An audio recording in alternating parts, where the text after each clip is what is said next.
Pondo a coisa desta maneira, que peso é que acha que teve na imagem do Bloco de Esquerda e na sua, pessoalmente, aquele episódio do despedimento de pessoas, nomeadamente pessoas que tinham acabado de ser mães? Calorosas saudações, e seria muitíssimo interessante e giro de ver se o meu canal um dia tivesse mais subscritores do que o Bloco de Esquerda tem votos. Mas isso só depende de vocês, meus caros. Portanto, metam like no vídeo e subscrevam o canal para chegarmos aos 170 mil e mais além. E partilhem também nas vossas redes sociais e essas coisas todas. Relembro que tem o código SOUSA10 na Prozis para 10% de desconto quando fizerem compras no site. Ora, o que é que se passa? Os líderes políticos neste momento, líderes partidários, andam a ser entrevistados praticamente numa rotina diária nos canais de televisão, e foi a vez de Mariana Mortágua ser entrevistada na SIC Notícias, em que tivemos alguns momentos caricatos. Portanto, vamos então ver o que é que aconteceu. E o Bloco de Esquerda está a trazer de volta nomes históricos do partido. Francisco Louçã diz que é importante regressar por causa de um ocupante da Casa Branca. O que é que os Estados Unidos têm a ver com Portugal que justifique esta pessoa estar outra vez nas listas do Bloco de Esquerda? Bom, na verdade, nós chamámos e convidei 3 fundadores para poderem pertencer às listas: Francisco Louçã, Fernando Rosas, Luís Fazenda, em diferentes círculos eleitorais. O mundo mudou, e a eleição de Trump e como o mundo mudou nos últimos 2 meses mostra isso. Há Trump na Casa Branca com tendências fascisantes e de ataque direto à democracia, com uma contaminação muito importante sobre as nossas próprias democracias. Temos 50 a democracia portuguesa. Temos 50 deputados do Chega na Assembleia da República, e eu acho que se a esquerda não é convocada e se não é chamada, vindo de toda a gente das suas fileiras num momento tão difícil para a democracia, então não sei quando é que é. Parece-me ser este o momento certo para fazer este combate a que todos são chamados. Só um pormenor. Os 50 deputados do Chega foram eleitos antes da eleição do Trump. E é assim, outra questão. Por muito que se discorde da eleição do Trump, eu volto a frisar que estamos a falar de uma eleição, ou seja, um processo democrático. Por mais que se discorde daquilo que é a prática política do Trump, o Trump estará 4 anos na Casa Branca, ou seja, tem uma limitação do ponto de vista governamental nesta conjuntura política, ou seja, mesmo que o Trump fosse todos estes fatores malévolos que a Mariana Mortágua aqui coloca, o próprio regime democrático americano impedia que isso acontecesse. E além do mais, temporalmente falando, a eleição do Trump aconteceu depois da eleição dos 50 deputados do Chega, portanto o argumento nem faz sentido. E outra questão é que o Trump já foi eleito previamente presidente dos Estados Unidos praticamente há 10 anos atrás, em 2016, e o mundo prosseguiu normalmente. Portanto, tanto prosseguiu normalmente que foi reeleito novamente. Ou seja, eu não compreendo. E a justificação do Francisco Louçã, eu percebo que o Bloco de Esquerda queira chamar históricos para ter uma espécie de impulso eleitoral. É legítimo fazerem-no. Agora a questão é, porque temos um fascista na Casa Branca, pronto, assim, eu percebo que os Estados Unidos alterem a dinâmica mundial, mas é assim, ninguém vai votar em Braga, no Louçã, a pensar no Trump, lamento imenso, não é? Pensam no IRS, pensam na imigração, pensam na garantia dos direitos individuais, pensam nessas coisas, não é? Enfim, mas cada um com a sua. Há um ano, o Bloco de Esquerda teve um resultado bastante mau. As sondagens recentes continuam a apontar um resultado bastante mau. A última de alguns dias da SIC e do Expresso aponta apenas 1%. Precisa a Mariana Mortágua de pesos pesados para conseguir evitar um desaire eleitoral como o do ano passado? Ou ainda pior? Rodrigo, esquece de um dado. A sondagem da SIC diz que 40% não sabem quem vão votar, mas em que 80% de todos os inquiridos não responderam. Portanto, nós estamos a falar de uma sondagem em que 20% responde e desses 20 há 40 que dizem que não sabem em quem vão votar, ou seja, 8 em cada 100 pessoas sabem quem vai votar. E isso a mim diz-me que está tudo em aberto. Há uma coisa que eu sei: ir buscar e chamar toda a gente para um combate no momento em que a democracia está ameaçada é o dever da esquerda. E eu acho que o dever de uma liderança é juntar todos, juntar forças, e é isso que a esquerda deve estar a fazer. Se nós tratamos estas eleições como business as usual, como se o mundo não estivesse a mudar, não estamos a perceber nada do que se passa no mundo. O mundo está a mudar. É assim, Eu ao ouvir estas palavras da Mortágua, eu concordo com ela na parte da sondagem, porque aquela que saiu que o Bloco de Esquerda teve, eu duvido que o Bloco de Esquerda tenha 1%. Acho que o Bloco de Esquerda não vai ter um resultado por aí além. Até acho que o único partido de esquerda que provavelmente irá crescer é o LIVRE, posso estar equivocado. O Bloco acho que se vai manter um pouco na mesma margem eleitoral, pode subir um pouco, pode cair um pouco, mas não vai sair ali dos 4, 5, 6 deputados que tem neste momento. Eu aí concordo com a Mariana Mortágua. Agora, o facto de ela estar a dizer temos que chamar toda a gente para combater, etc. Isso não funciona assim, não é? O Bloco de Esquerda tem que apresentar 230 deputados como os outros partidos e isso não é toda a gente. Tem que chamar as pessoas mais mediáticas ou que o Bloco de Esquerda acha que são mais mediáticas ou com maior capacidade política para representar o partido no Parlamento. E normalmente, se me perguntarem, o Francisco Louçã é uma grande figura do Bloco de Esquerda? Claramente, não é? E o jornalista sabe isso e por isso é que faz esta pergunta a entalar, não é? Talvez a maior figura de sempre do Bloco. E normalmente não é bom sinal quando os partidos tentam recrutar figuras históricas para ocuparem lugares da nova vanguarda política do partido, porque é sinal que o partido está em decadência. Isso aconteceu exatamente a mesma coisa à direita com o CDS a partir de 2019. Quando o CDS tem aquele tombo nas eleições de 2019, em que passa de 19, mais coisa menos coisa, deputados para 5 deputados, e em 2022 desaparece do Parlamento, houve um recrutamento de várias figuras históricas. O Nuno Melo voltou do Parlamento Europeu para assumir a liderança, chamaram de volta Manuel Monteiro, se eu não estou em erro, o Adolfo Mesquita Nunes, enfim. Foram chamar as pessoas mais importantes e mais mediáticas dos partidos, o Paulo Portas reapareceu novamente, para tentar salvar o partido, o CDS. E isso normalmente é mau sinal, e é o que acontece agora aqui com o Bloco de Esquerda, numa altura de decadência eleitoral, em que a Mariana Mortágua chama figuras históricas para tentar reavivar politicamente o partido. Isto normalmente não é bom sinal. Pode ter um resultado um pouco mais benéfico no curto prazo, mas a médio e longo prazo não se prevê vida fácil para o Bloco, muito pelo contrário. Há uma vaga de direita, é uma vaga com tendências autoritárias, com tendências fascisantes. E sim, eu acho que o Bloco de Esquerda deve ter toda a força, a esquerda deve ter toda a força e não há reformados num partido de esquerda. Não há reformados. A esquerda deve ter toda a força. Isso quer dizer que podemos esperar de um Bloco de Esquerda na próxima legislatura a estar ao lado dos restantes partidos da esquerda em bloco para garantir que a esquerda tem unidade parlamentar? Isso tem acontecido. O Bloco de Esquerda tem sabido fazer esses encontros e promovido até esses encontros. E é óbvio que é muito importante. Quando nós olhamos em frente e temos 50 deputados do Chega, queremos olhar para o lado e saber que a esquerda é capaz de enfrentar estes tempos e que os percebe, que compreende a dificuldade destes tempos. E é daí a escolha, e fico muito contente que os três tenham aceitado este convite. E não está preocupada com os casos recentes, nomeadamente o caso do despedimento das pessoas que estavam a trabalhar no Bloco de Esquerda, que levou a ou melhor, pondo a coisa desta maneira, que peso é que acha que teve na imagem do Bloco de Esquerda e na sua, pessoalmente, aquele episódio do despedimento de pessoas, nomeadamente pessoas que tinham acabado de ser mães? Foi um caso que nós tivemos que esclarecer e acho que foi importante termos esclarecido. Tive a esclarecê-lo aqui nesta mesa, neste preciso lugar, há algumas semanas. O Bloco de Esquerda cumpriu a lei, tentou proteger da melhor forma aquelas duas trabalhadoras. Tendo esclarecido, não acho que coloque em causa a imagem do Bloco de Esquerda e estou aqui para responder pelo Bloco e, aliás, para fazer uma campanha que seja uma campanha esclarecedora sobre os vários temas sobre os quais nos queremos debruçar.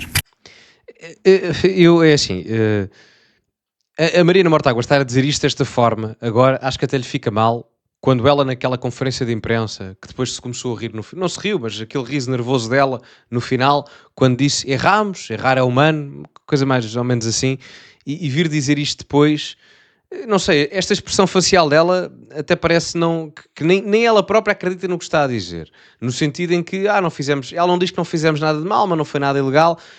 Vamos ver, a ética e a moral na política são importantes e a partir do momento em que isso é colocado em causa de uma forma tão grave como aconteceu em vários casos, não é? Por exemplo, este aqui do Bloco de Esquerda, os casos do Chega, o Tutti Frutti no PSD, os escândalos de corrupção no PS, esses casos obviamente que afetam claramente o partido e vir dizer que isso não afeta os partidos, ou no caso o Bloco de Esquerda aqui individualmente, é só falso. E claramente poderá pesar na credibilidade do partido. Se bem que também vos vou dizer uma coisa. muito honestamente, o Bloco de Esquerda parte para estas eleições e se tiver o resultado que eu creio que vai ter, que é a manutenção da sua quantidade de votos e de parlamentares, pode subir um pouco, pode cair um pouco, mas vai andar ali à volta entre os 4, 7 deputados, mais coisa menos coisa, diria eu, à volta disso. Isso deve-se ao desgaste ideológico do Bloco de Esquerda, não tanto à situação dos despedimentos das grávidas, que é mau, obviamente, acho que toda a gente concorda com isso, até a Mariana Mortágua, não é? Mas o Bloco de Esquerda vai ter um resultado paupérrimo devido à sua falência ideológica nos tempos modernos. E a esquerda progressista, em Portugal e na Europa, vai ter que pensar muito bem o que é que anda a fazer da vida, no sentido em que, ideologicamente, o projeto da esquerda progressista falhou. Baseado na questão wokeista, etc, etc. Se antes a esquerda progressista, de há 15 ou 20 anos, lutava por questões de direitos individuais, na situação de liberdade individual das pessoas, hoje em dia transformaram isto numa espécie de coletivismo identitário à esquerda para propagar narrativa macropolítica. E as pessoas cansaram-se disso. E parece-me que essa é a grande razão da falência de partidos como o PCP, como o Bloco de Esquerda, como outros partidos da esquerda progressista na Europa. Parece-me ser a grande razão. Não, obviamente que o caso das grávidas poderá pesar aqui e ali no sentido do ataque político, mas não vai ser a principal razão. A principal razão parece mesmo uma falência ideológica da grande parte dos partidos progressistas na Europa e no mundo. E que foi também isso, já que se falou do Trump há bocado, foi também isso que deu a vitória ao Trump. O Trump não ganha porque é o melhor tipo do mundo. O Trump ganha por uma série de conjuntura de fatores que lhe permitem ficar hegemonicamente em primeiro e ganhar todos os órgãos das eleições presidenciais. Uma delas e a principal é a falência ideológica da esquerda mais à esquerda. E eu não sei até que ponto é que a Mariana Mortágua já percebeu isso ou não, ou se está em negação, mas esse é o principal fator. Portanto, não tem qualquer tipo de receio que isso possa ter efeitos eleitorais, apesar de, legalmente ter sido cumprido, ter dito também na altura que foi errada a forma como o processo foi conduzido, ou algo do género. Nós na vida temos que assumir o que corre bem e o que corre mal. Todos os direitos foram respeitados, não houve qualquer violação da lei, a lei foi cumprida, fomos além da lei. E desse ponto de vista tenho a consciência absolutamente tranquila. E acho que esta campanha deve servir, e espero que sirva, para falarmos sobre as propostas para o país, para o que é que o Bloco defende para o país, e é isso que estou preparada para fazer. Porque ainda... Mas é isto que eu não percebo, tem a consciência completamente tranquila, mas depois quando a polémica arrebentou, há um mês e tal, há uma coisa mais, coisa menos coisa, andava a dizer que errar era humano e que erraram. Pá, não é? Acho que é uma contraproducência. Hoje o líder do PS propõe que dividendos de cerca de 800 milhões de euros da Caixa Geral de Depósitos sejam usados para a crise da habitação. O Bloco de Esquerda acompanha o PS nesta proposta? Esse dinheiro já está no Estado, não é? É dinheiro que já está no Estado. O PS propõe que ele se dirija para um fim específico, com uma linha de financiamento às autarquias. Não vejo nenhum problema, até acho que quanto mais dinheiro houver para a habitação pública, melhor. Temos é que perceber que neste momento é preciso descer o preço das casas já, imediatamente. Como? Há mais de 60% dos inquilinos em Lisboa estão em sobrecarga financeira por causa das rendas. E isso reproduz-se nas grandes capitais, nos grandes centros urbanos do país.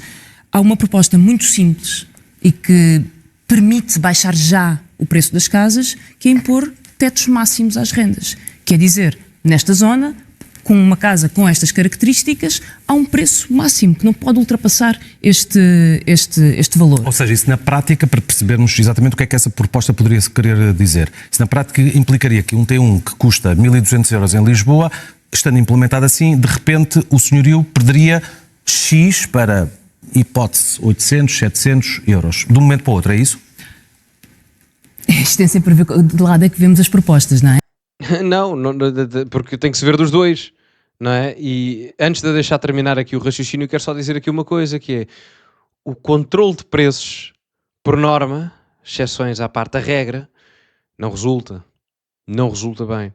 Há exemplos onde a habitação pública pode efetivamente ter alguma questão de resolução do problema. Viena é um exemplo disso, mas Viena não faz controle de preços. Viena o que faz é fornecer capital financeiro à oferta de habitação pública. Não há um controle de preços na habitação. Porque o que depois acontece em termos de controle de preços, ou colocar um teto máximo em termos do preço da habitação ou da renda, isso significa que estamos perante um desincentivo à oferta. A questão é essa. E nós, neste momento, em Portugal, temos uma clara falta de oferta a nível do parque habitacional. E as pessoas vão dizer, mas a solução é pública, a solução é privada. Ouçam, o problema é geral. Há falta de casas disponíveis para habitar, público ou privado. A questão da habitação pública é que para a fornecermos, para a construirmos, é preciso fazer uma sobrecarga a nível fiscal para a classe média e as classes trabalhadoras. E a classe média em Portugal, que sustenta em grande parte o Estado Social, a meu ver, não tem capacidade para maior esforço fiscal daquele que já faz atualmente. Isto para dizer que, se esta questão do controle de preços é um desincentivo à oferta e nós já temos pouca casa e pouco parque habitacional em termos da oferta disponível em Portugal, isto apenas iria ter o efeito contrário. Os preços, ou pelo menos a oferta, não iria aumentar. O que em termos do ponto de vista do mercado, até em termos reais, iria fazer aumentar o preço das casas. Porque iria existir um desincentivo ao aumento da oferta disponível de parque habitacional. Tão simples quanto isso. E já aconteceu. Creio que em São Francisco fizeram isso. Deu um resultado péssimo. Péssimo. Portanto, se quiserem falar em termos da questão da habitação pública, eu não digo que não, atenção, há regimes onde isso resulta, dou o exemplo de Viena, não é? E algumas capitais europeias, mas é no sentido talvez da oferta da habitação pública. O principal problema não reside aí, isso pode ser uma parte micro da resolução do problema, não digo que não. Agora, nós temos falta de habitação privada genérica em Portugal, e enquanto não se perceber isso, enfim, vamos continuar assim, porque há muita procura relativa à quantidade de oferta que existe neste momento. Isto aqui é só retórica marxista, não é? Isto não resolve problema absolutamente nenhum, muito pelo contrário. O que me permitiria fazer... O que está a dizer é impor um teto máximo. O que permitiria fazer é que na prática há mais de metade dos trabalhadores em Portugal ganham entre 800 e 1000 euros. E o Rodrigo está-me a dizer que um T1 custa 1200.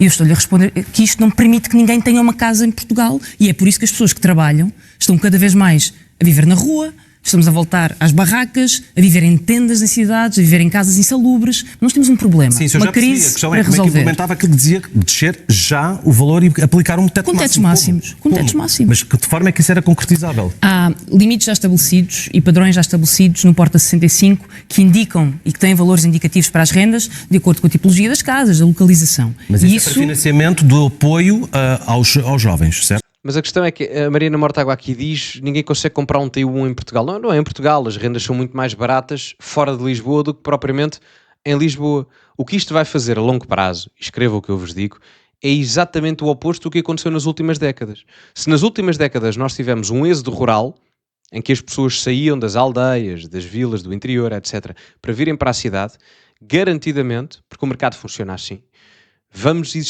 ver a existência do êxodo urbano, em que as pessoas vão começar a sair dos grandes centros, das grandes metrópoles, para outras zonas onde não só a vida é mais barata, como a qualidade de vida é melhor. Eu, honestamente, isto aqui, eu fiz análise até agora, vou só dar aqui a minha opinião pessoal. Viver em Lisboa é horrível. Lisboa é horrível. E atenção, eu conheço bem Lisboa. É horrível. Não há lugar para estacionar, há muito barulho, a probabilidade de ser assaltado é maior, muita confusão, poluição. Eu, honestamente, não percebo o fascínio de viver em Lisboa, honestamente, a não ser a única coisa, ok, a cidade é bonita, não digo que não, mas de um ponto de vista de qualidade de vida, nem por isso. Aliás, há rankings de qualidade de vida em cidades em Portugal e Lisboa não é a primeira, nem o Porto, acho que era Aveiro ou Braga, uma coisa assim do género. Isto para dizer que será natural que as pessoas abandonem o centro de Lisboa, e não é obrigatório, o Estado não tem que dar habitação em Lisboa a toda a gente. Isso é irrisório, isso não faz sentido absolutamente nenhum. Não é um direito humano eu ter um T1 em Lisboa, desculpem lá, não é para ninguém, desculpem lá. Portanto, não é assim que as coisas funcionam, ou pelo menos da forma que a Mariana Mortágua está a colocar.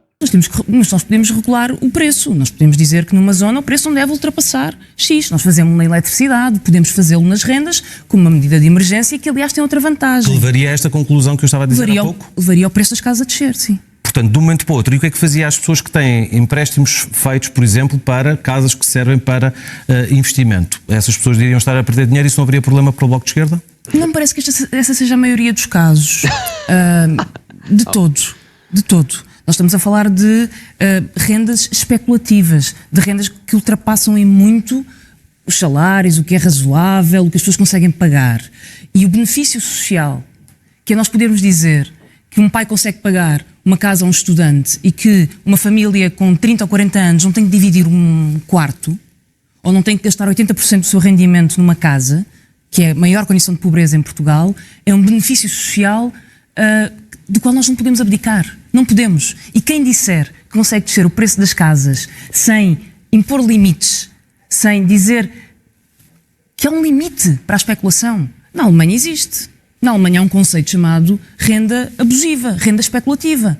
E os senhorios que a praticarem têm consequências criminais. Não é isso que nós propomos em Portugal. Propomos simplesmente poder haver tetos máximos, que as rendas não possam ser especulativas. As casas são para viver, as pessoas precisam da casa para viver. Como é que nós não cumprimos a função de ter casas para viver, mas pensamos sempre nelas como um investimento imobiliário? Isto está a distorcer a nossa vida e está a desfazer a vida de muita gente. E eu acho que essa deve ser a grande prioridade que Portugal tem. Como é que baixa o preço das casas? Se nós baixamos o preço das rendas e se o conseguimos fazer nas cidades onde há mais procura de casas, o preço das casas para vender também vai baixar. E as pessoas vão viver melhor. Eu acho que esse é o objetivo de qualquer governação. A Mariana Mortágua só se esqueceu de dizer que em Berlim, eu creio que era o caso que ela estava a falar, em Berlim o controle dos preços existiu até 2021, só que acabaram com isso em 2021. Sabem porquê? Por questões de preocupação de incentivo à oferta de parque habitacional. Ora, aí está. Inevitavelmente, isso irá chegar. Poderá resultar no início, porreiro e tal, mas depois quando o desincentivo à oferta começar a acontecer, porque o exemplo que o jornalista dava aqui relativamente a quem tinha casas em termos de investimento e etc. Se a pessoa não vir que tem ganho financeiro em ter a casa a arrendar, ou seja o que for, para que é que a vai arrendar? Não é? Se tiver duas casas, por exemplo, e quiser arrendar uma a outras pessoas, para que é que a vai arrendar se souber que vai perder dinheiro? A questão é essa. Isto é o exemplo mais simples que existe dentro daquilo que a Mariana Mortágua aqui refere no sentido do falhanço da proposta do controle de preços, genericamente.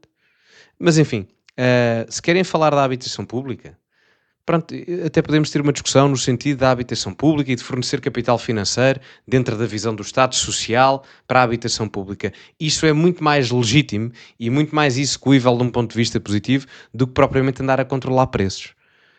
Mas enfim, digam-me a vossa opinião nos comentários, metam like no vídeo, subscrevam o canal, partilhem nas vossas redes sociais. Tem o código Sousa10 na Prozis para 10% de desconto no segundo link da descrição. Ficamos por aqui e, como é habitual, acima de tudo, cultivem-se e até à próxima.